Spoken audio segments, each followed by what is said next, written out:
Have you ever thought about how a single sentence, a single question really, asked thousands of years ago could kick off an entire philosophical epic? Well, today that's exactly what we're doing. We're going to unpack the very first verse of the Bhagavad Gita and see how it masterfully sets the stage for one of the most profound conversations in history. So this is it. This is where it all begins. The original Sanskrit. It's a question coming from a blind king, right on the edge of a huge, catastrophic civil war. And believe it or not, this one single question is the spark that's about to light the fuse for everything that follows. And here it is in English. Now, on the surface, it seems pretty straightforward, right? Just a king asking for an update from the battlefield. But if you look closer, hidden inside this one question is a whole storm of bias, of anxiety, and it lays out the entire moral framework for the story. Every single word here is just loaded with meaning. Okay, so first things first, let's get to know the man asking the question, the anxious, blind king Dhritarashtra. His perspective is, well, it's pretty skewed, and it's our entry point into this whole epic. You see, the king can't physically see the armies gathered for war, which means he's totally dependent on others for information. But his blindness is so much deeper than that. It's this powerful metaphor for his moral blindness, his complete inability to see past his own selfish attachments, to see the injustice his sons are causing, and to see how his own favoritism is what led them to the brink of this disaster. And listen to how he phrases the question. It's so telling. He uses the word Mamaputra, which means my sons, but then he refers to his own nephews as Pandavar, the sons of Pandu. He doesn't see them as one family. Right out of the gate, in his very first sentence, he's drawn a line in the sand. It's us versus them. This reveals everything about his biased heart and just how insecure he is about the outcome. So if our questioner is blind and totally biased, who is he talking to? Well, that brings us to Sanjaya, the king's charioteer and, lucky for us, the story's perfectly objective narrator.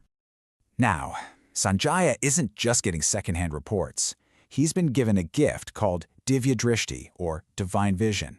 You can think of it like he has a cosmic, high-definition, 360-degree live stream of the entire war beamed directly into his mind. He can see every soldier, he can hear every whisper, all from miles away. He is the perfect impartial eyewitness.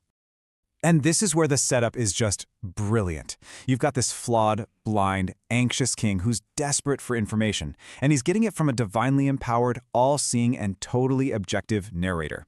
This structure basically guarantees that the story we're about to hear is the complete, unfiltered truth, even if it's a truth the king really doesn't want to hear. Okay, and finally, let's talk about the setting, because the king doesn't just call it the battlefield of Kurukshetra. The very first word he uses is something far more specific and way more powerful. He calls it Dharmakshetra, the field of Dharma, the field of righteousness. Now, why on earth would you call a place of eminent bloodshed and war a holy field? Because with that one word, he is framing this entire conflict from the get-go. This isn't just some political squabble over land. It's being set up as a profound spiritual and moral battle. So it's not just a patch of dirt they're fighting over. It's suddenly a moral arena, a cosmic stage, where the laws of justice and right action are about to be put to the ultimate test. I mean, the stakes just went through the roof. Every single thing that happens on this field will be judged on the scale of Dharma. So let's put all the pieces together. You have a blind king's biased question being answered by an all-seeing narrator, all taking place on a field of righteousness. Why is this one verse so incredibly powerful? In just 32 Sanskrit syllables, this verse does it all. It lays out the conflict, the war. It introduces our flawed protagonist, the king.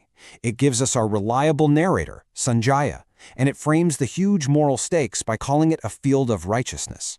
Before a single arrow has been fired, we know this story is about one fundamental thing: the struggle to figure out the right thing to do when faced with an impossible choice.